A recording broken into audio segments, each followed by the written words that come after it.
एक पति पत्नी के जोड़े को 2 बच्चे हुए। दोनों ही बेटे। माँ बाप ने इन दोनों ही बच्चों को खूब प्यार से पाला पोसा, पढ़ाया लिखाया, बड़ा किया और इस काबिल बनाया कि यह अच्छी नौकरी कर सके, समाज में अच्छा जीवन व्यतीत कर सकें। अपने बच्चों के लिए दिन रात कड़ी मेहनत करके एक बंगले जैसा 2 मंजिला घर बना कर दिया ताकि दोनों बेटे शादी के बाद भी एक साथ लेकिन अलग अलग कमरों में रह सके, ताकि आगे चलकर कभी बंटवारे का विचार ना आए और इनमें लड़ाई झगड़े ना हो। दोनों बेटों को अच्छी नौकरियां लग गई, दोनों की ही शादी हो गई। बड़ा बेटा जो घर के पहले माले पर रहता था उसको एक बच्चा भी हुआ। पोते का मुंह देखकर दादा दादी बहुत खुश हुए। सब ठीक चल रहा था लेकिन थोड़े ही दिनों बाद बूढ़े पति की मौत हो गई। जब तक पति जिंदा था दोनों बेटे और बहू मां का सम्मान किया करते थे। जैसे ही पति मर गया दोनों बेटे और बहुएं हर दिन मां की सेवा करना तो दूर मां को हर दिन खाना खिलाने के लिए भी राजी ना थे।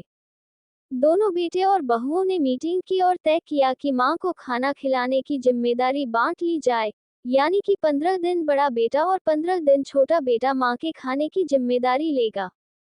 जिन बेटों को बिना दिन रात देखे, भूख ना होते हुए भी और मनचाहा खाना हमेशा खिलाने के लिए जो मां तैयार रहती थी, अब उसी मां को बेटों के यहाँ पर दिनों के हिसाब से खाना दिया जाता था। मां का दिल बड़ा था। मां को इस बात की खुशी थी कि वह जैसे भी हो अपने बेटों के साथ रह रही है, और इसी खुशी के कारण बेटों के द्वारा दी गई रूखी सूखी भी उसे किसी पकवान से कम ना लगती। लेकिन दुर्भाग्य की बात तब हो जाती जब किसी महीने में 31 दिन आ जाते और उस एक दिन मां को भूखा ही रहना पड़ता। एक बार जब बड़े बेटे के यहाँ 15 दिनों तक खाना खाने की बारी चल रही थी तब बड़ा बेटा अपनी बीवी और बच्चे के साथ कहीं बाहर किसी फंक्शन में जा रहा था। बड़े बहू ने माँ से कहा, माँ जी, आज खाना नहीं बनाया है, हम बाहर जा रहे हैं वहीं खाएंगे, आप अपने लिए कुछ पका लेना और खा लेना। बूढ़ी माँ ने कहा, लेकिन बेटा मुझे तो गैस चलाना नहीं आता। बहू ने कहा, तो फिर ऐसा कीजिए कि पास वाले मंदिर में भंडारा लगता है, आप वहीं पर जाकर खा लीजिए तो आपको गैस चलाने की जरूरत ही नहीं पड़ेगी। पास में ही खड़ा बेटा और पोता ये सब सुन रहे थे लेकिन कोई कुछ न बोला। बूढ़ी माँ को भूखा ही छोड़ बेटा और बहू फंक्शन में निकल गए।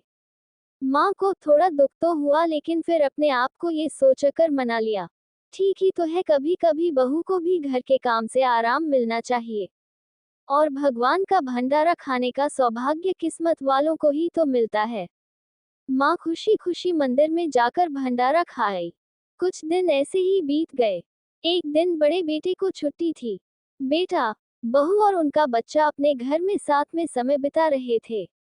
माँ बाप छोटे बच्चे को पूछ रहे थे कि वह बड़ा होकर क्या बनना चाहता है और क्या करना चाहता है। छोटे बच्चे ने बड़े ही सरल भाव से माँ बाप को उत्तर देते हुए कहा, वह बड़े होकर वकील बनना चाहता है। उसकी इच्छा इस घर से भी बड़ा एक घर लेने की है, लेकिन वह घर मंदिर के पास होना चाहिए। माँ बाप ने पूछा, घर के पास मंदिर क्यों होना चाहिए? तब बच्चा माँ बाप से कहता है, घर के पास मंदिर इसलिए होना चाहिए ताकि जब मैं बड़ा होकर किसी फंक्शन में बाहर जाऊँ तो आप दोनों को ज्यादा तकलीफ ना हो, मंदिर नजदीक रहेगा तो आपको ज्यादा दूर जाकर भंडारा नहीं खाना पड़ेगा। मासूम बच्चे का ऐसा जवाब सुनकर दोनों ही के पैरों तले से जमीन खिसक गई। उन्हें अपनी गलतियों का एहसास अब जाकर हुआ था जो उनके 5 साल के बेटे ने पहले ही कर लिया था। दोस्तों, दुनिया के हर माँ बाप ये सोचकर अपने बच्चों को बड़ा करते हैं कि वह उनके बुढ़ापे की लाठी बनेंगे, ना कि वह लाठी बनकर उनके ही पीठ पर बरसेंगे। कर्म का चक्र निरंतर घूमता रहता है। दोस्तों, आज जो तुम दूसरों के साथ कर रहे हो आगे चलकर तुम्हारे साथ वही होगा, ये तय है। इसलिए हमेशा याद रखो कि दूसरों के साथ वैसा ही बर्ताव करो जैसा तुम चाहते हो कि बाकी लोग तुम्हारे साथ करें।